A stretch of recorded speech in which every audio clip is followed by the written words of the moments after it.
Hello, we're going to cover a couple more examples on solving trig equations using basic identities like the Pythagorean theorem. All right, so for this example, we're supposed to find all solutions in the interval from 0 to 2 pi.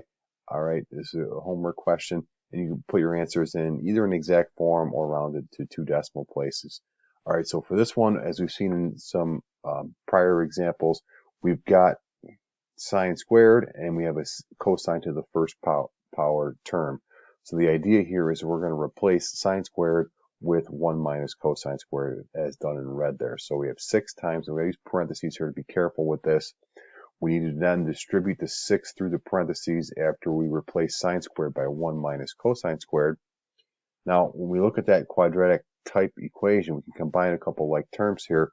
6 minus 4 is going to give us 2, but the coefficient in front of the squared term being negative, not that we can't leave it like that, but it's a little bit problematic. So what we're going to do is add over the 6 cosine squared, subtract over the cosine, subtract over the 2 to give us this resulting equation. And that's quadratic in the expression cosine of w. All right, so again, what we could think about doing here is let u equal cosine of w, then this resulting equation would look like this, and this might be convenient to do. We've done this before. 6u squared minus u minus 2 is equal 0. And then think about factoring or using the quadratic formula there. All right, turns out this does factor. If you think about using the AC method, what you'd look at is a times c, which would be 6 times negative 2. Write that here. So we'd have positive 6 times negative 2, which would give us negative 12. There are factors of negative 12 that add up to negative 1, negative 4, and 3 being the pair. And we could go through the AC method. I'm going to skip those steps here and just write the factorization down. It turns out it comes out to be 3 times cosine minus 2, and then the other binomial term is 2 cosine of w plus 1 is equal 0. Again, we've got the factorization. We could use the quadratic formula to obtain eventually the same result. Factoring is convenient here. Then set each one of these factors equal to 0. So again, look at what's separated by the multiplication. The only way you can multiply two quantities and get 0 is if one of those factors is 0.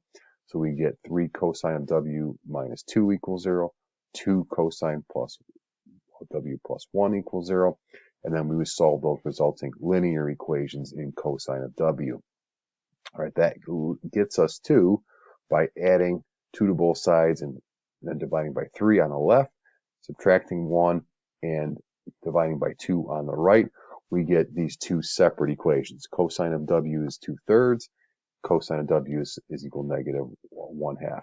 Now, the one on the right-hand side, those are familiar values. That's a familiar value to us. Cosine is equal to negative 1/2 when we're in quadrant 2 or quadrant 3. All right, so we know we've got from our unit circle or our special right angle trig functions, we've got this angle or this angle, and that's a 30-degree reference angle. That comes out to 5 pi over 6 or 7 pi over 6. All right, now cosine of w being 2/3, that's not a familiar output value for cosine for us. So we're going to have to use inverse trig functions and symmetry there. So looking at the unit circle, when we're talking about cosine being 2/3, that means we mean the x.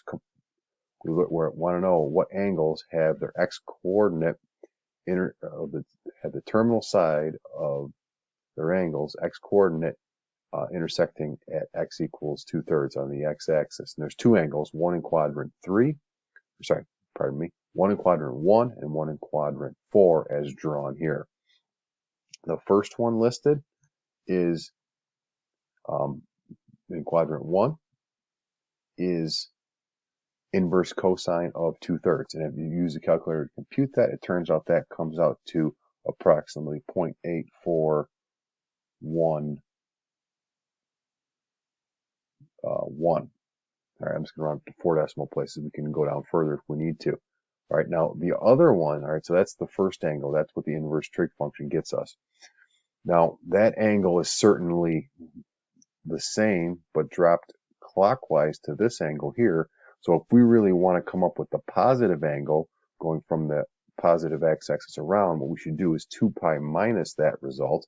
And if we do that, that comes out to, again, I've computed this with a calculator already, that comes out to 5.4421.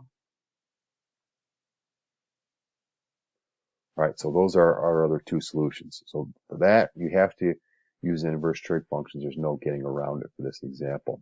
All right, so we end up with four solutions, 5 pi over 6, 7 pi over 6, and then these two written in decimal form. We can certainly convert 5 pi over 6 and 7 pi over 6 to decimals by plugging them into the calculator as well.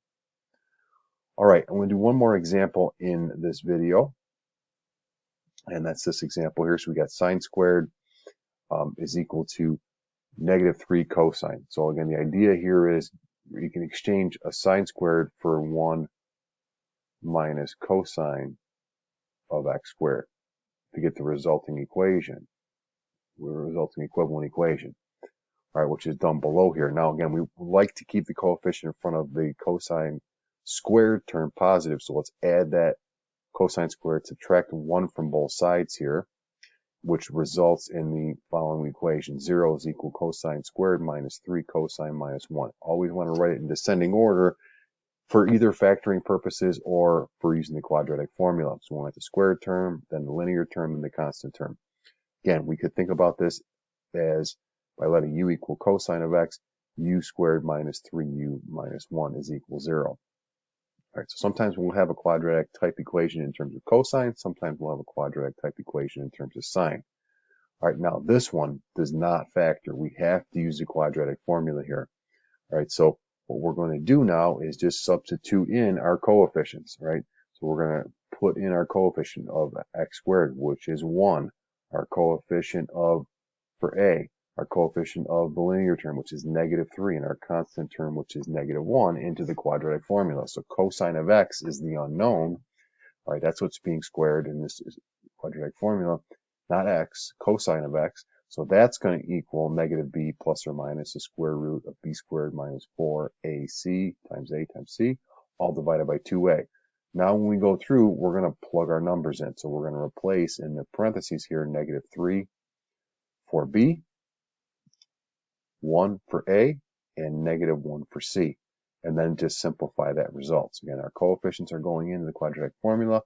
We get 9 plus 4 on the inside of the square root, which is 13. So we get 3 plus or minus the square root of 13 over 2.